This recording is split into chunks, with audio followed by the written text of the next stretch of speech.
12월 8일 수요일 가정 영성 회복을 위한 가정 예배를 시작합니다. 다 같이 주님 가르치신 기도합니다. 하늘에 계신 우리 아버지, 아버지의 이름을 거룩하게 하시며 아버지의 나라가 오게 하시며 아버지의 뜻이 하늘에서와 같이 땅에서도 이루어지게 하소서. 오늘 우리에게 일용할 양식을 주시고 우리가 우리에게 잘못한 사람을 용서하여 준 것 같이 우리 죄를 용서하여 주시고 우리를 시험에 빠지지 않게 하시고 악에서 구하소서. 나라와 권능과 영광이 영원히 아버지의 것입니다. 아멘. 찬송가 527장 어서 돌아오오. 찬송가 527장을 부릅니다.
이 시간 우리에게 주시는 하나님 말씀은 사도행전 5장 1절로 11절입니다. 사도행전 5장 1절로 11절 말씀을 한 절씩 교독합니다. 제가 전체를 읽겠습니다. 아나니아를 하는 사람이 그의 아내 삽비라와 더불어 소유를 팔아 그 값에서 얼마를 감춤해 그 아내도 알더라. 얼마만 가져다가 사도들의 발 앞에 두니 베드로가 이르되 아나니아야 어찌하여 사탄이 내 마음에 가득하여 내가 성령을 속이고 땅값 얼마를 감추었느냐. 땅이 그대로 있을 때에는 내 땅이 아니며 판 후에도 내 마음대로 할 수가 없더냐. 어찌하여 이 일을 내 마음에 두었느냐. 사람에게 거짓말한 것이 아니오 하나님께로다. 아나니아가 이 말을 듣고 엎드러져 혼이 떠나니 이 일을 듣는 사람이 다 크게 두려워하더라. 젊은 사람들이 일어나 시신을 싸서 메고 나가 장사하니라. 3시간쯤 지나 그의 아내가 그 일어난 일을 알지 못하고 들어오니 베드로가 이르되 그 땅 판 값이 이것뿐이냐 내게 말하라 하니 이르되 예 이것뿐이라 하더라. 베드로가 이르되 너희가 어찌 함께 꾀하여 주의 영을 시험하려 하느냐. 보라 내 남편을 장사하고 오는 사람들의 발이 문 앞에 이르렀으니 또 너를 메어 내가리라 하니 곧 그가 베드로의 발 앞에 엎드러져 혼이 떠나는지라. 젊은 사람들이 들어와 죽은 것을 보고 메어다가 그의 남편 곁에 장사하니 온 교회와 이 일을 듣는 사람들이 다 크게 두려워하니라. 아멘. 예수를 믿으면서 가장 빠지기 쉬운 허물과 큰 죄가 외식이라고 하는 것입니다. 외식이란 겉으로만 꾸미고 체면을 세우는 것이다 이렇게 말합니다. 실제적인 모습은 그렇지 않은데 다른 사람들 보기에 내가 높이 평가되기 위해서 겉을 잘 꾸미는 것을 외식이라고 말합니다. 오늘 우리가 읽은 본문의 말씀은 초대교회 때 성령 강림 이후에 교회가 크게 부흥했을 때 일입니다. 많은 사람들이 자기 소유를 팔아서 사도들 앞에 두고 사람들의 필요에 따라서 나누어 주었습니다. 그러자마자 사람들이 칭찬하고 또 많은 사람들이 그렇게 행하는 것을 기쁘게 생각하고 감격스러워했습니다. 아나니아 삽비라도 자기들도 이런 칭찬을 듣고 싶었습니다. 그래서 자기 땅을 팔아서 전부 하나님께 드리겠다 이렇게 말했습니다. 그런데 막상 큰 돈을 쥐고 나니까 생각이 바뀌었습니다. 그래서 땅값 일부를 감추고 이것이 전부다 이렇게 거짓말했다가 현장에서 부부가 죽은 불행한 사건을 오늘 본문을 다루고 있습니다. 어떤 사람은 이 본문을 읽으면서 이렇게 말합니다. 참 충격스러운 일이다. 그러나 아무리 그래도 그렇지 자기 것 팔아서 하나님께 드렸는데 그거 좀 거짓말했다고 해서 죽일 것까지가 있나 이렇게 생각하는 사람도 있습니다. 그러나 이 본문에서는 이 사건이 아주 중요한 의미를 주기 때문에 이 본문의 의미를 살펴야 된다고 하는 것입니다. 첫째는 그만큼 하나님은 표리부동한 것을 싫어하신다고 하는 것입니다. 사도행전 4장 36절로 37절에 보면 바나바가 자기 밭을 팔아서 하나님께 드리자 사람들이 그를 높이고 칭찬했습니다. 아나니아 삽비라도 바나바 높여주고 인정하는 것이 셈이 났습니다. 나도 칭찬받고 싶다 이런 마음으로 부부가 의논해서 땅을 팔아서 하나님께 드리기로 결정했던 것입니다. 그런데 막상 돈을 손에 쥐고 나니까 생각이 달라졌습니다. 그냥 사람들 앞에 내가 마음이 바뀌었다라고 말하면 되는 건데 겉으로 칭찬받고 헌신하는 것처럼 인정받고 싶고 속으로는 아깝게 생각하다 보니까 이렇게 표리부동한 생각을 하게 되고 그것을 실천했던 것입니다. 마태복음 23장 25절에 보면 화 있을진저 서기관과 바리새인들이여 잔과 대접의 겉은 깨끗하되 그 안에는 탐욕과 방탕으로 가득하도다 이렇게 지적을 했습니다. 겉으로 믿음 좋고 그리고 품위와 성숙한 것처럼 보입니다. 그런데 그 실상은 그렇지 않습니다. 하나님은 이것을 싫어하십니다. 특히 초대교회가 시작한 지 얼마 되지 않았는데 교회의 첫 출발이 이렇게 외식과 표리부동으로 시작된다면 큰 문제가 되기 때문에 하나님이 이것을 엄단하셨던 것입니다. 독일 경건주의 고향이 바로 할레라고 하는 도시였습니다.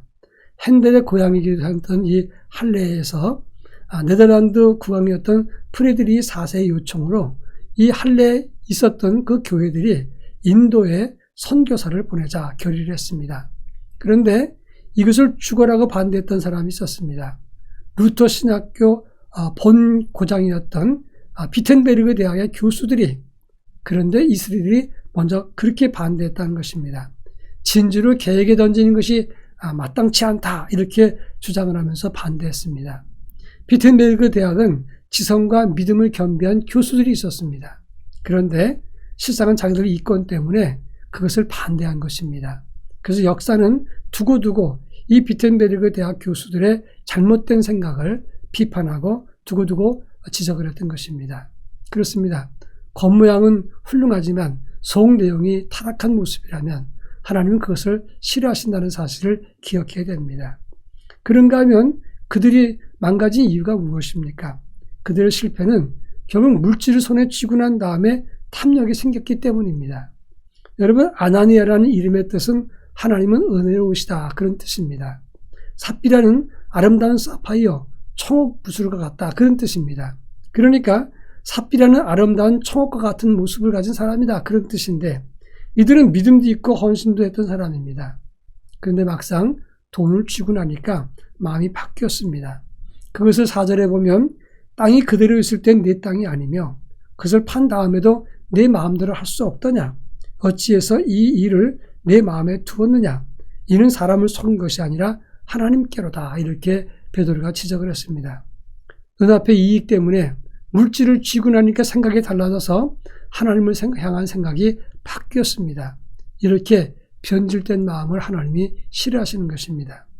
연말이 되면서 우리가 믿음으로 출발했던 우리의 영성과 믿음이 한 해를 지내오면서 물질 중심으로 혹시 변질되지는 않았는가 이것을 살피는 삶을 가져야 합니다. 성령으로 시작했다가 물질로 마치게 된다면 이 아나니아 삽비라처럼 되고 마는 것입니다. 우리 영성과 믿음은 하나님 사랑으로 변하지 않기를 바랍니다. 그런가 하면 9절에 보면 함께 꾀하여 주의 영을 시험하려 하느냐 이렇게 지적을 했습니다. 부부가 한쪽도 각성하지 않았다는 것을 말합니다. 한쪽 사람이 우리 반만 내고 다 냈다 그러자, 혹은 이렇게 하면 안 되지만 조금만 띄고 또 내자, 이렇게 이야기했을 때 아니 그렇게 하면 안 돼요 라고 반대했다면 이런 지경까지 이르게 되지 않았을 것입니다. 일본 수상들은 신사참배를 하면서 곡물까지 갖다 바칩니다. 그래서 주변 나라들과 갈등이 많이 생깁니다. 일본은 스스로 선진국이라고 이야기를 하고 지식과 양심이 있는 나라다 이렇게 말합니다. 근데 어떻게 이 전범들의 후예들이 되어서 그런지 신사참배를 하면서 주변 나라들 마음에 상처를 많이 주고도 각성하지 못한다고 하는 겁니다. 물론 그 안에 지식 있는 사람도 있고 양심 있는 사람도 있을 것입니다. 그런데 왜 그들의 소리는 들리지 않고 이 전범 후예들이 목소리만 크게 들리는 것이냐 하는 겁니다. 그것이 바로 표리부동인 것이고 그것이 함께 교회에서 각성한 사람이 적기 때문이라고 말할 수가 있는 것입니다. 우리 신앙도 마찬가지입니다. 우리 부부나 가족들이 잘못하면 그것을 각성시켜주고 깨우쳐야 되는데 함께 망하는 길에 들어서니까 함께 모의하면서 함께 어긋난 길을 가게 되니까 우리 모두가 함께 망하게 된다 이런 말입니다. 우리 가정과 우리 주변의 영성을 살리는 삶을 가질 수 있기를 바랍니다. 서로 돌아보면서 깨어있는 그리고 믿음으로 바르게 서서 하나님만을 섬기고 사랑하는 그런 믿음으로 바르게 세워지기를 주의 이름으로 부탁합니다. 다 같이 기도합니다. 하나님 앞에서 겉으로 속으로 경건하고 그리고 하나님만을 사랑하는 삶을 갖게 하옵소서. 기도하겠습니다.